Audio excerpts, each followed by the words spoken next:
મોરબીની જે ધરતીએ હંમેશા ઉદ્યોગોની ધમધમાટ જોઈ છે, ત્યાં જેતપર ગામના પાદરેથી ન્યાયની એક નવી ક્રાંતિનો સૂર્યોદય થયો છે. આ માત્ર ખેડૂતોની લડત નથી, પણ જનજનના આક્રોશનો હોંકારો છે. અન્યાય સામે ઝૂકવાને બદલે અડીખમ ઉભેલા ધરતીપુત્રોના આંદોલનને હવે આખા પંથકનું લોક સમર્થન મળી રહ્યું છે, જે કોઈ નવી ક્રાંતિના એંધાણ છે.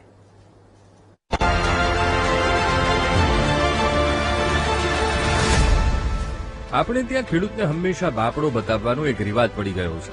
જ્યારે પણ વાત હકની આવે ત્યારે ખેડૂતને બિચારો અને અસહાય દેખાડી દેવામાં આવે છે. પણ નવા જમાનાનો ખેડૂત પોતાના હક માટે બાથ ભીડી લેવાના મૂડમાં છે. 21મી સદીના ખેડૂતને પોતાનો હક માંગતા પણ આવડે છે અને જો ન મળે તો તે મજબૂતાઈથી વિરોધ પણ કરી જાણે છે. વાત છે મોરબીના જેતપર. છેલ્લા 11 દિવસથી ખેડૂતો પોતાની માંગ પર અડગ છે, પણ હવે આંદોલન રંગ પકડી રહ્યું હોય તેવું લાગી રહ્યું છે. છેલ્લા કેટલાય દિવસથી આંદોલનની આગમાં તપેલા જેતપરના ખેડૂતોને ધીમે ધીમે આખાય ગુજરાતમાંથી સાથ મળી રહ્યો છે. ગાંધીજીના 3 વાંદરા જેવી નીતિઓ અપનાવી રહેલા તંત્ર સામે હવે ખેડૂતો એક થઈ રહ્યા છે.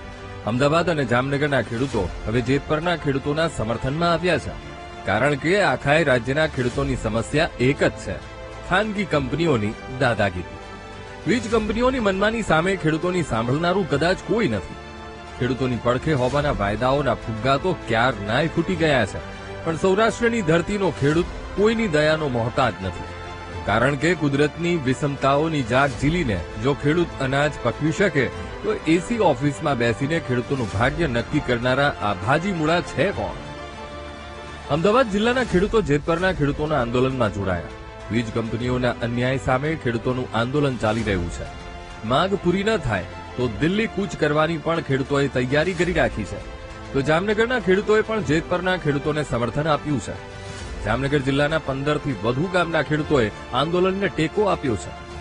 50થી વધુ કારના કાફલા સાથે ખેડૂત જેતપર પહોંચ્યા અને વીજ કંપનીની મનમાની સામે વિરોધ નોંધાવ્યો.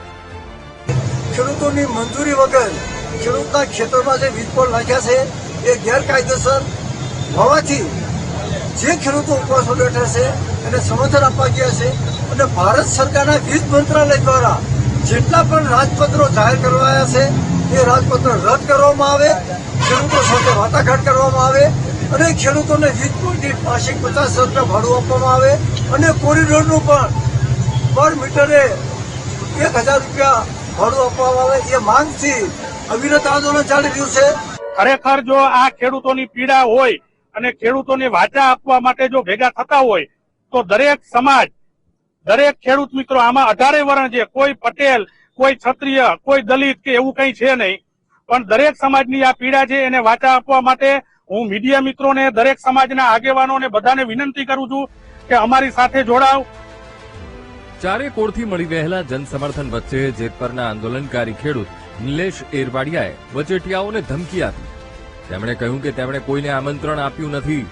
દલાલી કરનારા આંદોલનથી દૂર રહે, નહીતર જે પરિણામ આવશે તેના જવાબદાર તેઓ પોતે રહેશે. અમે કોઈને આમંત્રણ આપેલું નથી, છતાં પણ હરખપદુડા થઈને આવી અને બીજી ત્રીજી વાતો કરી અને આંદોલનને છીનભીન કરવાનો જો કોઈ પ્રયાસ કરશે તો આ વખતે કોઈને છોડવામાં આવશે નહીં. એટલે જેને વચેટિયા થઈને આવવું હોય એ સમજી વિચારીને આવજો. બાકી આ વખતે અમે કલર પકડેલા છીએ અને આમાં 18 વર્ણના તમામ જ્ઞાતિ, જાતિ, ધર્મ, સંપ્રદાયના ખેડૂતો છે.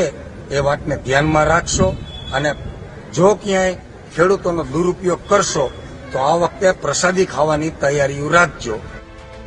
તો ગઈકાલે પાટીદાર આગેવાન મનુ કૈલાએ ખેડૂતોના મુદ્દે સરકાર સાથે મુલાકાત કર્યાનો દાવો કર્યો. તેમણે કહ્યું હતું કે ખેડૂતોની વાતમાં સરકાર પોઝિટિવ છે. મનુ કૈલાના નિવેદનના એક દિવસ પછી નિલેશ એરવાડિયાનું દલાલીવાળું નિવેદન સવાલો ઉભા કરનારું છે.